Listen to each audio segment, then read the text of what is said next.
Hey everybody, welcome back to Trekyards. I'm Captain Foley. And I am Commander Coggins for the last time No, it's not the last time. of Discovery Season 2 It's reviews, last. I mean. Like season finale, Discovery Season 2, the interesting season. Long one, we were right. I'm going to ask you first, because I want to ask you first, what do you think of this episode? A lot of style and flash and little substance. My simple review is great, with a few simple flaws that it can ignore, that it ignores nicely, and you don't notice. Yes. Until you think about it. Could have been shorter though. There was too much pew pew, too many explosions, and like I said, that's all the flash and substance, and just there could have been more meat to it. It was just a lot of showy, flashy. Which is funny because it's not that we complain, we just want a balance in our storytelling, our VFX, our whatevers, and so when the balance is out of balance, you feel it as well.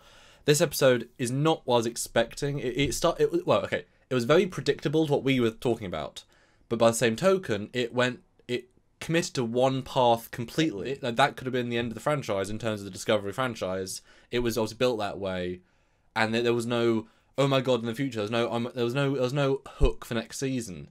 That surprised me no end. We actually got a fully committed end of story, even if the last few beats were a little bit, but it actually got an end. I was like, oh. It was kind of off for me. I did expect more. I wanted to see something about Discovery at the end. This journey we on was Discovery. I know that the Pike and Spock thing was very welcome, for sure, Yeah. and the Enterprise, but it felt out of place. It didn't feel like you said, it's not a hook for the next season, because the next season is not about Pike. All we got was there's a signal, so yay, they're alive. But also, that means Burnham's got an active time suit, because she had to then go back in time to give them a signal, which means she can then go back and forward in time, not a problem, even if it was one last jump. They don't know what they want to do with Season 3. Like, they had an end. They were like, right, if this is all we get, we're going to have an actual ending, and we'll answer some canon questions. And I would have been happy with the ending, because it would have been like, and never to think about them again. But it means they can do whatever they want in Season 3, but they didn't set anything up, except in the future. So I kind of like that it's this no man's, because they can take all the feedback from Season 2 and craft a Season 3.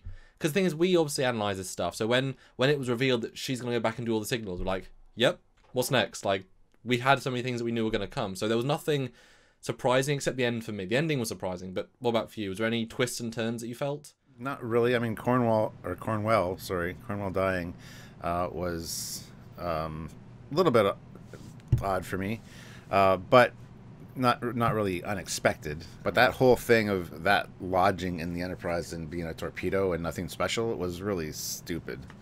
It just didn't feel right to me. And it also sets an old precedent. I was getting pictures for this episode. Everyone fires phasers the entire time, and we'll get into that in a minute. So is that meant to be the only torpedo fired the entire battle? Because we never see visually torpedoes being fired.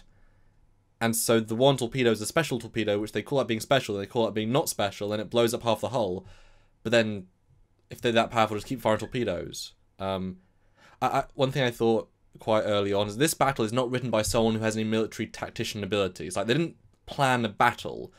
They planned things that had to happen and then battle around it. There isn't really a strategic battle here. There's just pew-pews for an hour until end. There's not actually a battle. Like, at least Basin Rift and Nemesis, there's sort of layers to the battle. Like, each time you get a layer, let's try quantum, let's do this. Like, it brings the things down, layers, until you get to a certain point. This one's just kind of, like, even to the point of, 9% shields. No, shields are off. We're fine for 25 minutes. Shields back at 40%. And no repercussions of having no shields in an active battle for 20 minutes. So that's just like, there's a massive disconnect between the battle and the story. There was no substance to it. There was no stakes at the battle. Like, you saw explosions all over the hull. You saw the odd shield thing coming off of each one, but it it felt hollow. And it confirmed something that I had suspected in one of our other videos. The way it lodged in that hull actually went through the briefing room, and that's right at the front of the ship. So those round windows in the briefing room, I think, are the front of the ship. Those three circles at the front of the ship. But it doesn't lodge literally at the front of the hull, though. It's kind of inset. I know, but the way they have it, and it's odd too, because after it explodes, there's a huge gaping hole in the saucer. But we saw it explode with Pike right behind the bulkhead. So it's right at the front of the ship, yes? So it explodes. Okay, Pike's still standing there. Then the doors close on him, or like, so, but he can look out into space. And yet, when you see the Enterprise later, it's way carved out. It's just. It's nice how transparent steel and a blast door can survive an explosion right to your face, but the rest of the hull can't. Yes. Why aren't you building everything out of transparent steel blast doors? Yeah, there was a massive disconnect there as well. With that weapon, it's like either make it small or big, and if it's that powerful, and it can go through shields, why don't Leland launch, all of them? Okay. What did we like? What did we like? Because I liked a lot overall. I also liked a lot overall. A lot of our predictions came true. You called the Cleave ship amazingly. The D7s, a fleet of D7s came warping in. That was awesome. Did get a mostly beauty shot, not quite as beauty as it could have been, but it was more an epic shot than a beauty shot. So I was content. I was like, yeah. The Enterprise, it was getting pummeled pretty good. I thought, okay, and at the end when the saucer was all screwed up, I thought, okay, good, they're gonna fix it, and they do, but. Yeah, anyway, that's another issue. But the ending was fantastic. Seeing it in dry dock, the seeing Spock on the bridge dressed properly, exactly shaved. As I called. Yep, and well, exactly. There's a lot of stuff we called in this episode. Yeah, seeing the science station fire up with the moire effect, that was great. So all that was fantastic. But I was just let down by a few things as well. Like the characters didn't really get any great moments.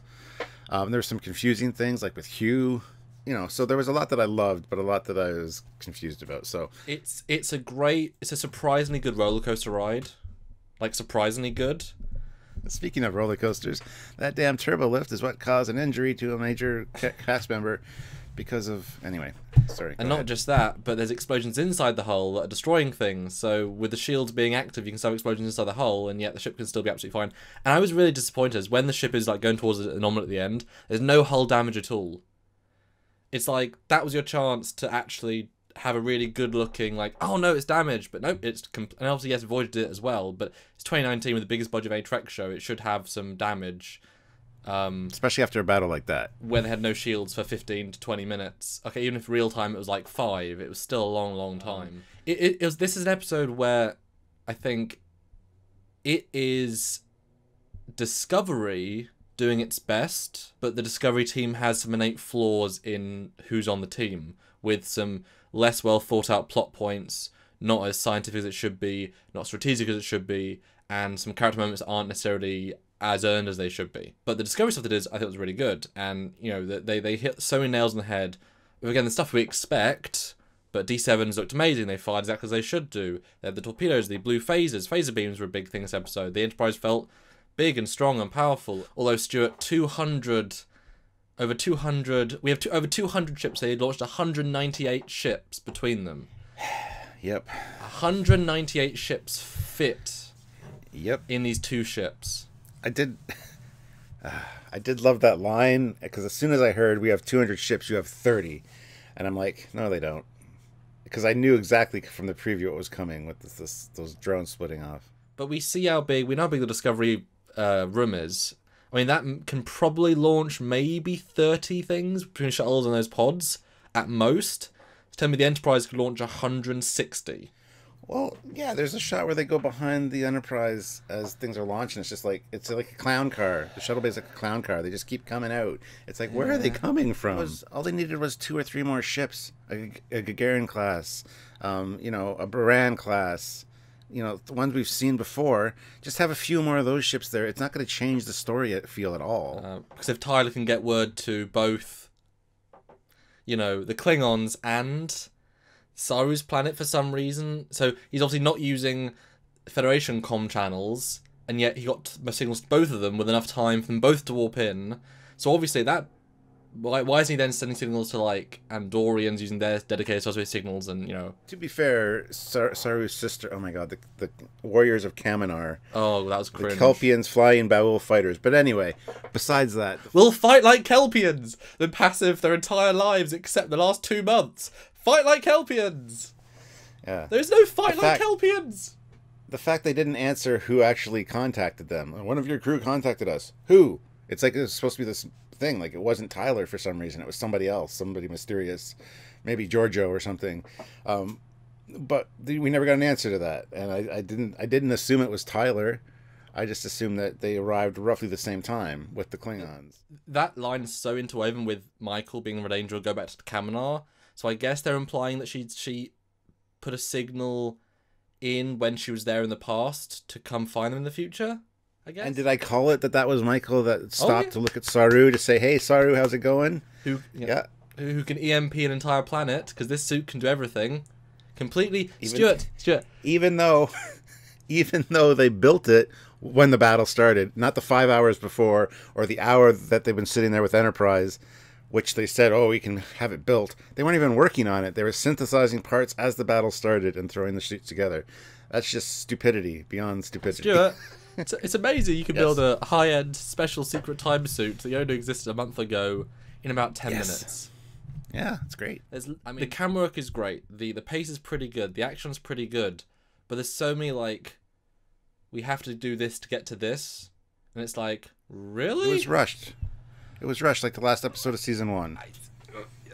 It was rushed, but at the same time there was so much filler. So much battle stuff that didn't need to be there when they could have focused more on storyline. And since this was Such Sweet Sorrow Part 2, it's obviously supposed to be linked with the other one and kind of be like a one cohesive piece. So the first one was all talk. This one was all action with no substance. Mix those two together, rearrange a few things, you'd have a much better, more cohesive, flowing story. Well, the writer who's co-showrunner charge for next season, she said that originally this episode was one part, and then we had to ask the studio for more money because we couldn't tell it in one part. So it was one story, they made 2 episodes. But this is what I said to you some episodes ago. There's only this much plot they have the rest of the season. And they're just stretching it out. Because there are no more reveals. Like, there's nothing done with Control. Nothing done with Leland. Nothing done with Section 31 to the last minutes. Nothing. There's no other levels, no other reveals, nothing interesting done. Again, they only had certain amounts. They didn't have, like, character... Like, even, the stuff that could be interesting in Hugh and Stamets, it's such a botched job of getting back together. It's such a botched job over the course of these last 5 episodes. It's not... it's nice to see, but it's a botched job in terms of actually creating, constructing, and whatever. And boy, Leland... One of my biggest problems this episode is that Leland and Control are completely neutered and destroyed in terms of credibility in this episode. I mean, this episode proves they're no threat, never were a threat, and... They're only a threat because we heard in the future they killed it. That's future Control from 500 years in the future. This threat was never a threat. This Control was never a threat, and it just completely neuters the entire season. If you watch it again, getting rid of Control was great because first of all, it's no Borg, so no Borg confirmed at this point. The stupid thing about it, or another good thing about it actually, is the fact that it was just Leland on board the ships. There was no other ship, no other Section 31 members. So yeah, they all got ejected into space. That ties in with what we hear at the end. We need to make the organization much more transparent, much more scaled down, clandestine, if you will. So that's great. We saw that coming a mile away as well. Obviously, we had to. So that was fine as well. But then the fact that Control is so stupid. I mean, it puts all of its eggs literally in the Leland basket. Because once he gets killed, all the control of the other ships is just gone. It's a computer program. It should back itself up into multiple systems, multiple little fragments. It's still a possibility, mind you. There could be nanotech. Oh, do you remember at the end, though? Do you remember the Spock says, "Are you sure all the control's gone?" Yes, we're sure. Yes. Oh. Yep, we're sure. Wow. I know. That was easy. I know, but they with dealing with an enemy like that, I would never be sure. I would never feel confident. I would never feel safe, because if it's smart enough to do a lot of what it did, and it's a computer program, it's like a virus. It can, even though you use your antivirus software to wipe out your viruses on your computer, there's still that little Trojan little file or malware or whatever that's hidden away. That's why I said to you about episode 7. They created something strong, but they don't know. Like, it's too powerful a concept to realize, and boy have they messed up. Because so when they had the other character talk to Burnham, so if there can only be one control entity, then I guess Leland download himself into that guy. I guess, because if there's multiple you can make, then Like, as soon as there's only one person, I was like, ooh, that's not tactical, because if Leland was smart, he would make, 30, 50 of him, and get on board both ships, and multitask, like computers do, multitasking, because boy, that would be efficient. Basically, Leland Control is an absolutely awful villain this season, because the whole point of Control, right, ready for this, is a threat assessment program that got a bit too sentient, and yet the battle plan is, we shoot you for a while.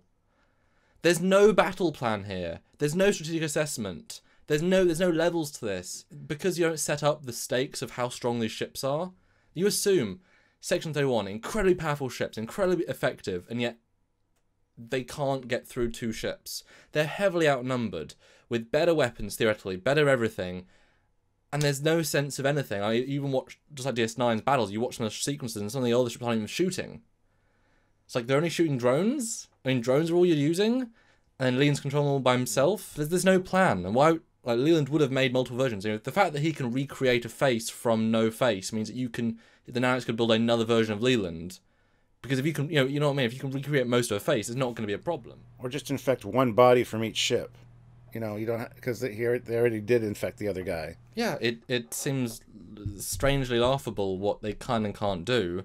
And you would think, as soon as I walked in, Stuart, I would say, right, all ships, shoot Enterprise, destroy Enterprise, good, we destroyed Enterprise, shoot Discovery, good, Discovery shields are down, good, beam over, done. That's all you have to do. They outnumber them, and the shuttles are not good enough. I mean, we see in the battle later on, shuttles are being destroyed left, right, like tissue paper, it's blowed up. So they're not part of the battle in any effective way, and none of the Section 31 ships get blown up except by the Cleave ship. So the shuttles are both ineffective and pointless. Oh, and Enterprise have a flak shield now. We have anti-flak screen for torpedoes that never fired, I guess. Why do we have that? No, I just saw that as smaller ships being destroyed. But see, that would make sense. But then I guess we've lost 150 people. Yeah. Instantly. You got to think. Yeah, all the people that are manning those drones and shuttles, when Discovery goes through the wormhole, they're missing a large contingent of their crew because they're all dead or still in the shuttles. Because did Enterprise bring extra people to suicide people? Who's gonna say, yep, I'll pilot the suicide shuttle. I mean, it's not suicide, but we'll get blown up really quickly. Or is it just the crew, and therefore the pilot's only got those 8 people left? I mean, 200 people of the crew. The crew's only 400 theoretically, but 200 if you look at the 2 conflicting results in the start of the season. So either the entire crew's dead, or most of them, and Discovery's only got a certain amount. So that made me laugh. And we know they're not drone controlled because they're like, drones for the enemy. Speaking of drones, what did you think of the R2-D2s? The DOT-7s? I guess that's a middle finger to the fans. They had to put one last one in. I was kind of disappointed with that. And then on my live, I remembered something and went and took a look. And in the TNG... technical manual, they actually have EVA suits that look similar to the robots. So I'd buy that they were suits that people are using for damage control, but I wouldn't be sending damage control teams out during a battle. And the way they moved, when I watched it the second time, they definitely looked like droids. It was like the Phantom Menace, where R2-D2 goes out and fixes the hyperdrive on the exterior of the ship. And it's weird because there's also no damage they fix. Like, there's no hull damage except the torpedo. Like, it's not like every stage of the battle, the ship hit more damage and it's fixing it. It's like, well, why is it? It seems like a weird waste of money. It didn't add anything. Just cost the money to build the model, animate the scene. And wasn't it bizarre that, he walks onto the bridge, the first time he kills everyone in one shot. Second time he does it, he misses everyone except the lady in the shoulder. It's like, why are you missing now? Because Burnham's not there, and Burnham's the key to everything. But there's no reason for him to miss. He's the same sort of roughly surprise. It makes the show look really stupid when it's like, he's a machine with pinpoint accuracy, and he knows he's doing that. And he's already done it once, a future version. Yeah, and then he just goes, hides and looks for the sphere data. It's like, really? For 5 minutes and does nothing. Because then they keep cutting between things that time in real time would involve damage and death and destruction. But it's so edited so long that unless it's all like the same moment, just seen from different points of view. I guess. But then the battle's like 5 minutes, and then boy, the Klingons were at the perfect moment. Boy, but all these other things, it then becomes a bit weird.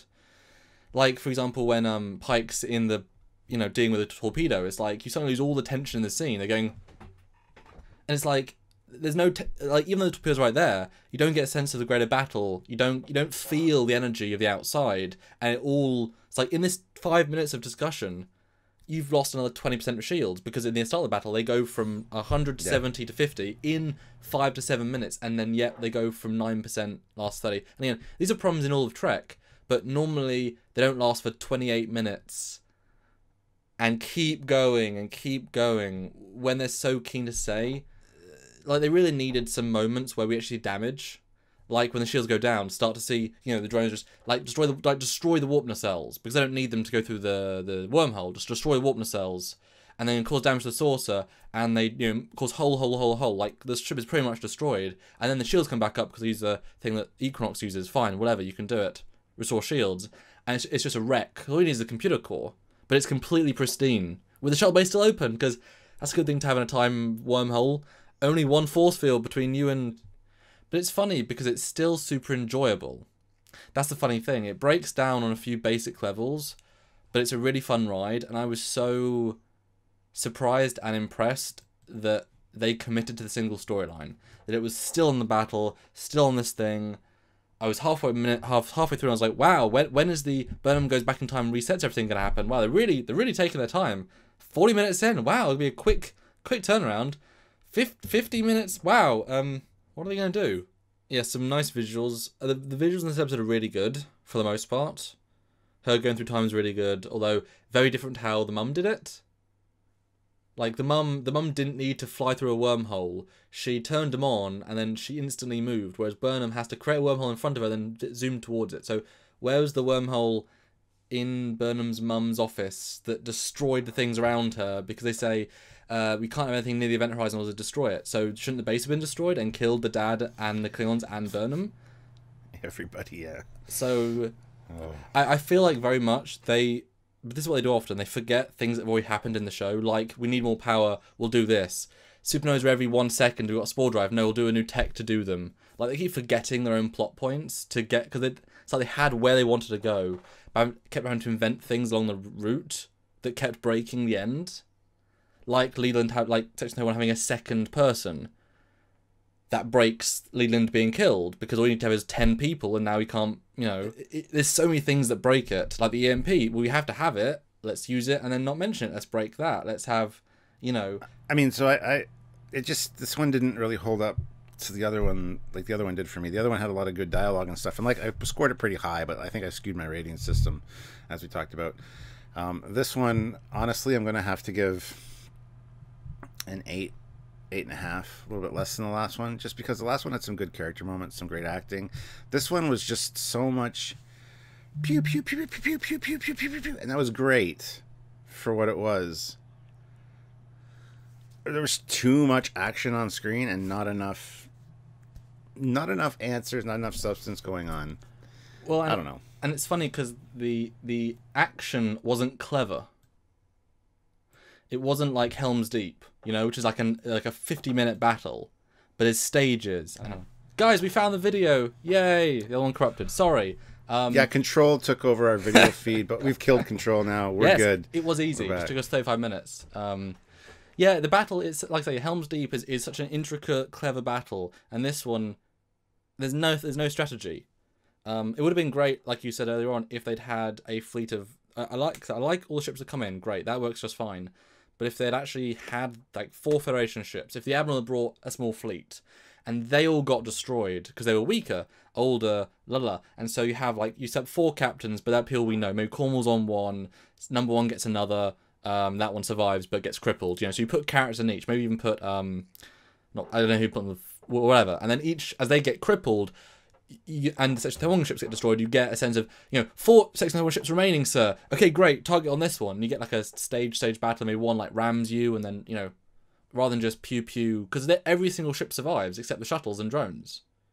So I guess they weren't difficult to kill. And I love Pike in this episode because all he does in the bridge is sort of says orders that are very basic without much thought. It's like, do more shooting. Don't worry, just fire more phasers. Like there's nothing to that. And at one point, so at the start says, and I'll quote because it's just hilarious, to me anyway. You got a tactical officer, right? He says, set all phasers to automatic targeting, maximum power and range. So I guess we're going to give the tactical officer anything to do then, because you're just saying, right, auto. Well, Like, yeah. that's the point of our tactical officer strategy. Kind of makes a little bit of sense because there's so many targets out there that you would want them auto-focusing on just killing the small drones. But that's the thing, that's not a strategy though. Like, are you trying to attack the drone control ships? That's a strategy. Are you trying to kill the drones first and just focus on them? Like, where's the strategy? Because if they'd said early on, ooh, drone control ships, we take them out, we can, and they call Leland out for if we can take out the ships. But like, I would say shuttles, drones, take care of all the small drones. And we're going to focus on the large ships, destroy the control mechanisms for those drones. That's the way I would have done it. So, or like destroy all the small ships one at a time, because each one you would think would be quite powerful. Funny. It's the opposite sort of battle to what we had in Orville, Identity Part 1 and 2, which was you felt so much death, destruction, mayhem, visceral chaos, but you couldn't follow it particularly. It's just stuff happening. Everyone looks the same. In this battle, you've got very distinct heroes, and you can follow it very easily, but no consequences for anything you do, except the one torpedo. So it's very opposite battles. Both. It was also a very static battle. No movement. They're just sitting there getting attacked. There was no tactical, like, trying to... I mean, there was one or two, and they were all like, we'll defend them from this moment. And that's kind of it. Yeah, but I mean, last time when we talked about our predictions, you saw the Discovery and Enterprise side by side, and I thought they were going to be like moving and like doing this kind of thing side by side. That would have been so epic. But no, they're just sitting there with like things coming at them. It's like, really? And essentially, one stays in just a formation, just a 2D formation, just shooting. That's like, yeah, I guess, because if you're getting shot from every angle, and there isn't like Cyrus says full power to forward shields, but sir, we've got 8 ships to our aft shooting us. Like, where's the strategy there? Let's jump to Alex Kurtzman called out specifically the canon problems will be fixed in this episode. No, they've been semi-addressed, kind of. And some things kind of make sense in the future a little bit now because they're not supposed to talk about anything. It's all classified. But no, it's really not. And they didn't really turn everything on its head like he thought, like he said, either. Actually, except for the fact that we don't find out if Discovery's okay, but we know they are because of Michael Burnham in season 3. So, and it's called Discovery still, and it was never about Discovery, it was about the ship. Like, it was never discovering anything particularly. Yeah, what was the thing to turn us in the head? There was nothing that was... That's actually a great point. Yeah, just that everybody's gone and we don't know what happened. Why, after they killed Control, did they feel the need to go with Michael to the future? It doesn't work. It doesn't make sense because they don't need to do that anymore because Leland is effectively dead. And they also dragged Giorgio to the future, and she's supposed to be in the Section 31 show, which means we know they get back. And people were asking, well, how is this time with Calypso? Well, obviously they go to the future. They find a way to get the crew back, but not the ship. So they say, Discovery, hang out here. When we can find a way to get you back, we will. And 1,000 years later, Discovery's like, hello? I guess I'm stuck here. See, I'm starting to think the Calypso thing was just a screw it, we'll do something fun. Because it didn't tie in at anything. Nothing tied in with this at all. Not Croft, not the war. They said Croft would be in the season. He wasn't. I didn't tie in with season 3 now. Yeah, but they didn't know. But they didn't know they were going to get season 3, and they didn't they wrote that in between filming season 2 without knowing season 3. It didn't connect at all, and it's really weird to make a short a year and a half before it's relevant. Yeah, I think that was a red herring because things that made us wonder. I think that was complete. They might now link it, but I don't think that was. They didn't know where they're going with that. I call it now. They didn't know what they were doing with that. They just. Let's tell this cool story in the future so it doesn't matter. And then take away the stakes forever about Discovery being destroyed, because we know it isn't. And it never loses a nacelle because it's got a nacelle. Yeah, that confused me. Especially as Burnham, like, she does all of her jumps. There's never a sense of, like, the time crystal's going to burn out any time now. Like, it's, as far as we can know, it's perfectly fine. And they can charge it perfectly fine. So if Leland's destroyed, they beam Spock off after Leland dies. So they know Control's dead. They have that time. They just say, Burnham, stop. Okay, I'm stopping. But then in 5 minutes later, I could just create another window if need be. I don't have to be, knee jerk. And like you say, well, like I said earlier, they say Control's dead in, a few scenes later. So the threat has actually been eliminated. And yes, they don't know that, but well, the Armada's gone. At least we can now breathe for a second. So it seemed a bit redundant to send them all into the future. And also, we had that scene where the 8 key members say, we'll stay with you. And yeah, I guess all the nurses and all the wounded don't get a choice because they all now are choosing to go to the future. That wasn't... I don't believe for a second that like 50 people all said... Like, really? The nurses all said yes? The wounded? Like, because they could... I mean, I guess they were all on the ship, but they had to have a ship with a crew to pilot in the battle. They could have all got in escape pods or shuttles or, you know, or be beamed off at the last minute. It was really weird to see so many people going with them for a one-way trip to the future. Speaking of being beamed off, why didn't they just beam Admiral Cornwell out of the thing after she locked down the door? And don't tell me the transporters were offline, because they weren't, because they just beamed Spock away like right after that. Well, radiation from the torpedo, I guess. Oh my good God, probably. But the real question is, if the door is jammed, why would the manual work? Yep, I wondered the same thing, and it was just to pull down a handle and then it finished. It wasn't like he had to pump the thing manually to get it to. No. Because then, surely you're right. The first thing you do is you'd do that and then beam off, or like phase your way out of the room, because you can do that a little bit. Or if they'd really known, because they had ample time for like Pike to get in and out, they could have got a spacesuit, because spacesuits are like instant to put on apparently in this universe, because they're like phased on, whatever, and then just should have punched her way out of the transparency window, which was not the front of the hull, even though it was the front of the hull. And why the hell was there an orange light coming out the front of the hull? There's no orange light in this star system. There should not have been orange light coming through those windows that are not the front of the hull. There are no windows there. I guess they're inner windows. Well, I like the use of the redress set. Again, I was thinking, what is it going to be? Although, why is there a turbolift directly to a conference room with no other... I have that in my notes. With no other exits or entrances. That's a really poorly designed conference room. Well, it said 2 bulkheads closed, so I assume there's a bulkhead out to a corridor that closed off. Boy, there's but that blew away, Stuart. Because the rest of the hull blew away. It still doesn't make any sense, because yes, later we see a huge chunk out of the hull. Pike was right at the door when it exploded. Damn, those doors are good. Well, that doesn't matter. It would have taken that whole section of the ship away. So it'd just be him and just be his turbolift shafts intact. Yes. Yeah, it's true. It just doesn't make any goddamn sense. Honestly, I think it was because he has time magic that he couldn't die. Yeah, he can't die, so no matter where he is, he's good. That's literally all I thought. Is like, there's no reason he didn't die except time magic. That's it. Like, magic. Not even reality, just magic. Yeah. Like, literally, when you see the Enterprise later, he should have been right about where the registry number was. But where the torpedo was in the room, it didn't make any sense.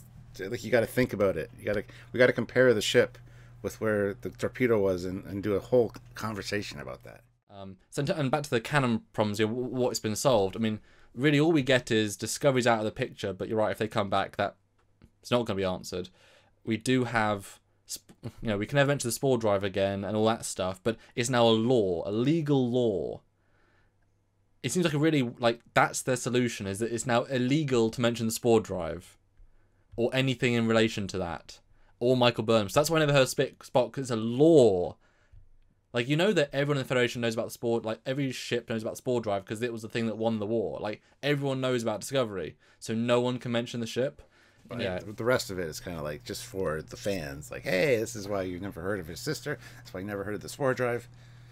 It's like, so, the final thing I want to bring up is the missed opportunity factor of the Enterprise at the end. The space dock is absolutely A-star stunning, but it's just the Enterprise dock for Enterprise combined with TMP. It's just exactly what I would do. But it's beautiful. That whole scene's beautiful. But what a missed opportunity not to make a refit of the Enterprise. I was assuming they've blowed up a third of the saucer. Okay, great. Time to downsize the saucer and make the refit. Brilliant. It's been 3 months, they said. Okay, we've now got a more TOS saucer. We've taken the bridge window out. We've taken out the front lights. The nacelles are straight. Like, that was their chance to make that. And it's like, the hell didn't they do that? I was hoping for that right to the end as well. And even with the torpedo being wedged in the saucer, I'm like, they're going to saucer separate. They're going to have to build a whole new saucer or something. Or the secondary hull is going to get destroyed and the saucer is going to survive. I thought something like that was going to for sure happen. No. It would have been an easy way to fix it. What's amazing is that we predicted some really cool time things in this episode, some really cool character things, some really cool reveals. This episode takes one single track from start to end with no twists, no turns, no reveals, just a gentle and dramatic, There's moments like when Stamina gets injured, I'm like, oh, Samson's gonna die. Oh, the bridge crew's gonna get killed. She's gonna have to go back. I can only travel to the past. Okay, great, we're gonna have to travel to the past and solve it. But none of these things are actually utilised for any like creative way. It's just, we have this ending we want to do, we'll get there. Really simple.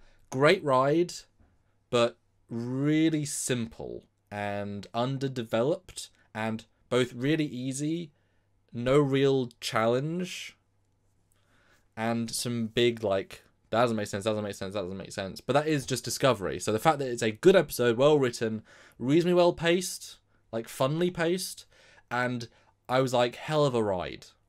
You know, and to have a post-story Enterprise dedicated moment was great. I thought it was a lovely, and San Francisco, what an absolutely A-star shot of San Francisco. Just jaw-droppingly beautiful. That being said, as soon as you saw the Golden Gate Bridge, the next scene is Tyler from the side profile, and it looked so green screen. Yes, it did. Immediately the first thing that popped into my mind, Prelude to Axanar. It looked exactly like that, unfortunately.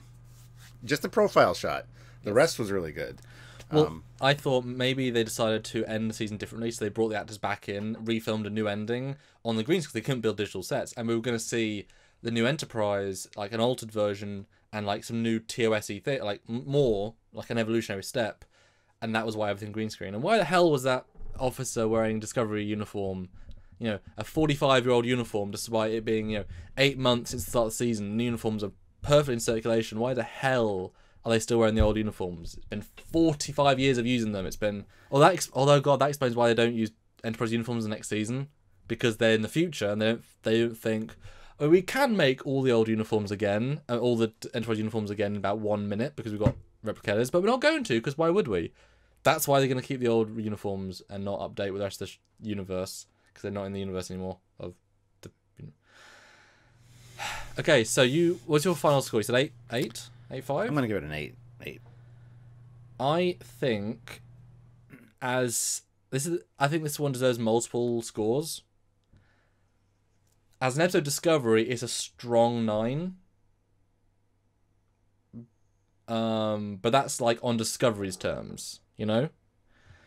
On an episode of Star Trek, it's probably a 7. It's good, but that's mostly because of the spectacle factor, not the story factor. I'll give it a 7.5 in terms of Star Trek, yes. Because you get things like, some episodes are more spectacle in TNG than substance, but that's why they're cool. Like Data Law's episode with the Borg, that's more spectacle than plot for me. With the cool sun stuff, the cool ship stuff, the cool Borg shooty stuff. The story's not great for me, but the spectacle's pretty good, so it ups it, For the season, it's up there, but in terms of plot stuff, while it works, it's just fundamentally broken in many ways. But I enjoyed it like a 9 out of 10. You know what I mean? I enjoyed it thoroughly. But I think as an overall score, with those massive plot points, I'm going to have to agree and say it's an 8. With you. It could have been better, but it's one of the better of Discovery. And they're on the right path, but please, this is a message to Discovery writers, think through your season more. Plan your season, plan each episode fully to connect the ones before and after. Don't forget about plot points, don't ignore plot points. Plan it fully, have a considered arc with every character rather than throwing people in randomly and then ignoring them, like we do with Jet Reno, like we do with Stamets and Hugh, like we do with Tilly. Plan it fully and build up to execution. You had too much build up, not enough execution, and that ruined the villain severely. So please, next season, next year, plan your season first. Don't change the season midway. Don't change the direction. Please just plan the whole season to be balanced, and don't give yourself massive plot holes in your planning stage. Please. If you can fix that, season 3, much better. You improved in writing, VFX, characters, but not the plot. The plot is still medium to good. Your weakest part of the season is plot and plot holes. But you fix everything else a lot. So next year, plot. Please plot it out. You're working with a fresh slate now. You're in the future. You can do your own thing now, but yeah, I agree with you. Think it through, plot it out. We got to. There's still questions that need to be answered. You need to address those, and yeah, let's not have any plot holes, or try to have very few. Let's put it that way. It's basically turned into Voyager and Lost in Space now, so you guys can do something kind of unique and kind of new, and hopefully it works out. I want Calypso to be tied in somehow, but anyway, that's the only advice I have. Anyway, I think that's it for this review, guys. We're going to get a much detailed review later today, live at 5. So join us for that. But in the comments, put your thoughts. Let us know what you think about this episode, what you thought about our review. And by all means, like the video, subscribe to the channel. Don't forget to click the notification icon because you get notified every time we upload. And check out all the links down below in the description. Lots of cool merchandise, cool stuff, saving you money, and also being able to support the channel. All those links are down there. So check them out. And of course, support us on Patreon if you would like. We do plan on doing lots of cool stuff after this season's now finished, after our last week of analysis, which is this coming week. Support us on Patreon, one-time donation, buy shirts, join our super chats for other non-Discovery stuff, because we're excited to look at non-Discovery stuff. Please do, and we can't wait. That's right. So until next time, guys, I'm Captain Foley. And I'm Connor Cockins. Bye, guys. Bye, everybody.